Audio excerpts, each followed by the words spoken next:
Bismillahirrahmanirrahim. Assalamualaikum warahmatullahi wabarakatuh.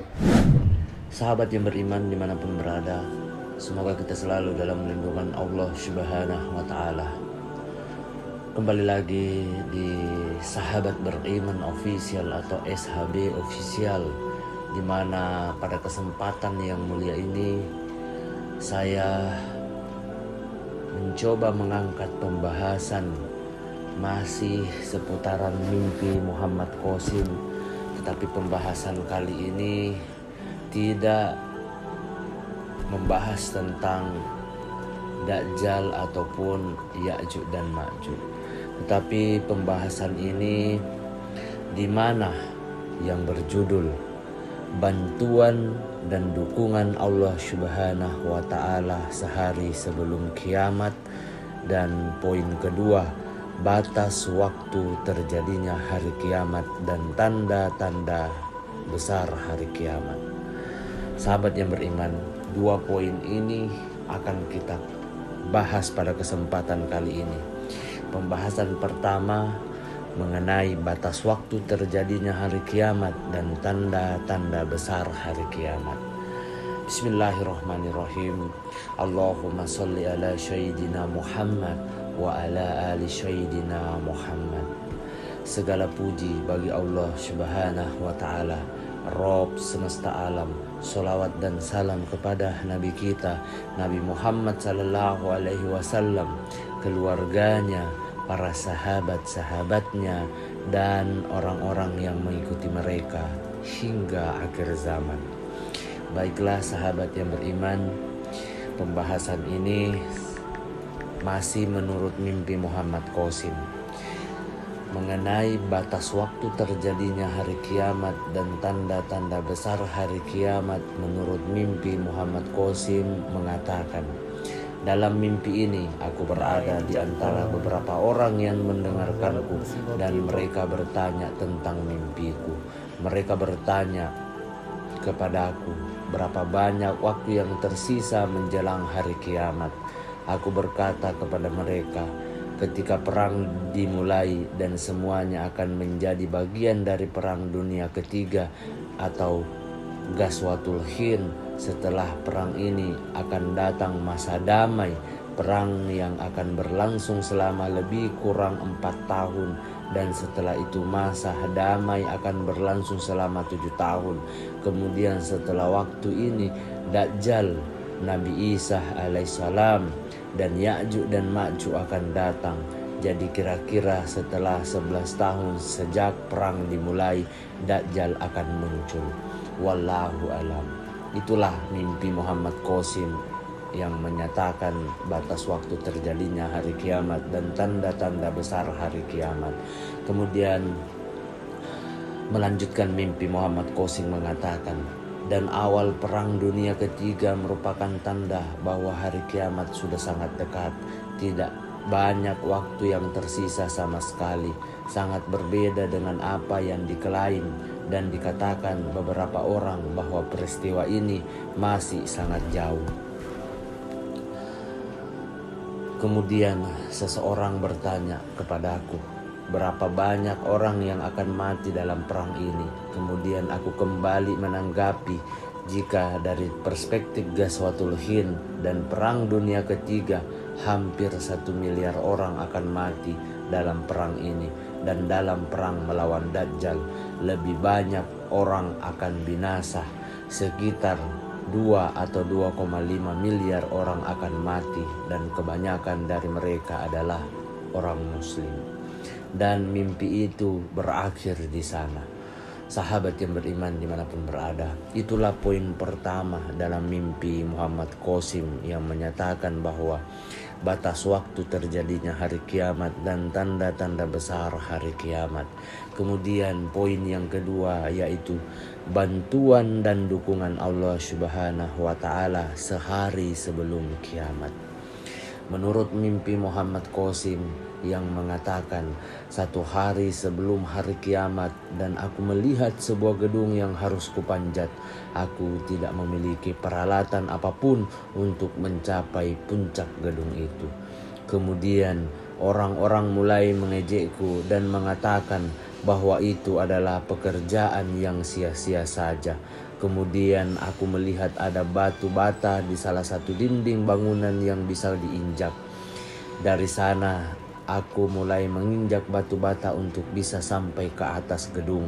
Ini adalah tugas yang sangat sulit, tetapi aku tidak menyerah. Sahabat yang beriman, di dalam mimpi Muhammad Qasim juga mengatakan, aku terus naik dan berkata kepada Allah Subhanahu wa ta'ala, mengapa engkau membuatku begitu banyak masalah? Namun aku terus menaiki batu bata tersebut, dan dengan pertolongan dan rahmat Allah Subhanahu wa ta'ala, akhirnya aku berhasil mencapai puncak gedung. Kemudian Muslim memanggilku dan berkata, kami adalah saudaramu dan kami ingin membantumu. Aku berpikir di dalam hati, kalian adalah orang-orang yang sering menertawakanku ketika aku membutuhkan bantuan. Aku berpikir, mengapa orang-orang ini tiba-tiba ingin membantuku?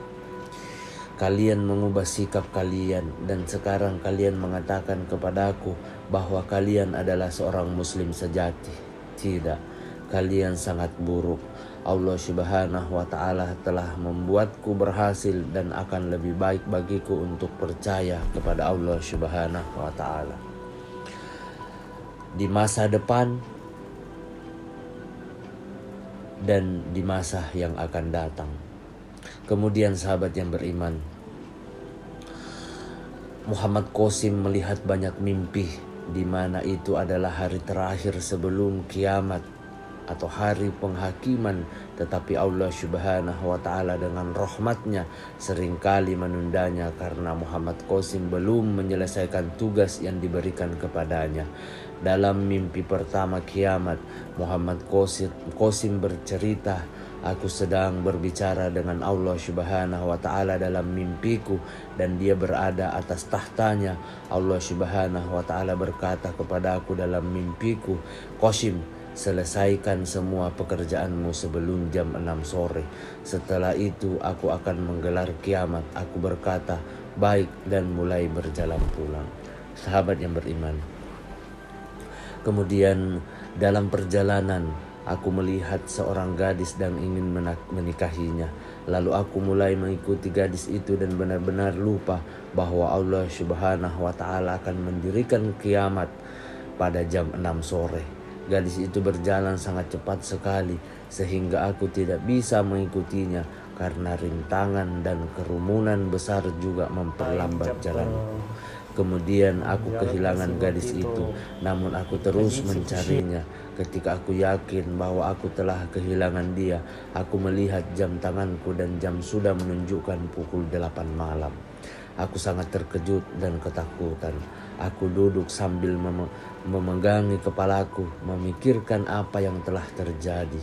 Allah Subhanahu wa ta'ala hanya memberi satu kesempatan dan aku telah menyia-nyiakannya.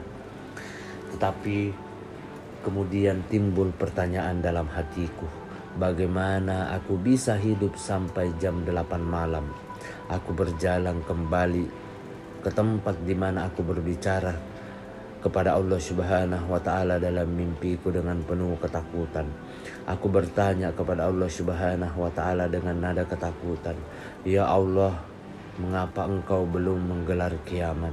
Allah Subhanahu wa ta'ala dalam mimpiku menjawab dengan sangat lembut dan mengatakan, Qasim, kami tidak pernah memberitahuku tentang penyelesaian pekerjaanmu, makanya aku belum menggelar kiamat. Setelah mendengar rahmat Allah Subhanahu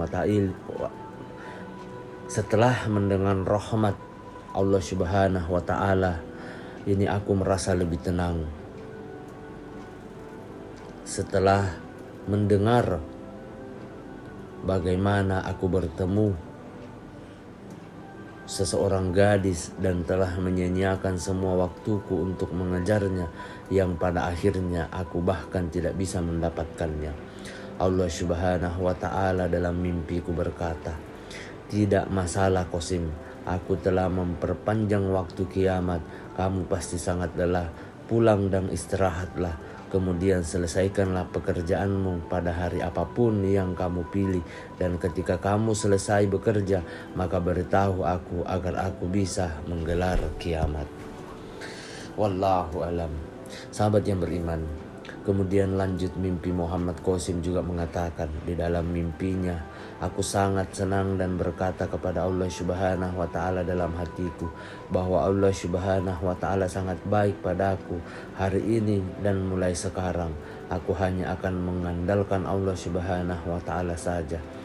Aku pulang dan langsung tidur. Sesampainya di rumah, besok paginya aku bangun pukul 7 pagi, lalu mandi dan memakai pakaian baru dan mulai melakukan pekerjaanku. Salah satu pekerjaanku adalah menghilangkan kegelapan dari dunia. Aku menyelesaikan semua pekerjaanku pada pukul 10 atau 11 pagi, lalu berkata pada diriku sendiri bahwa aku akan memberitahu Allah Subhanahu wa Ta'ala tentang penyelesaianku pada pukul 5 sore.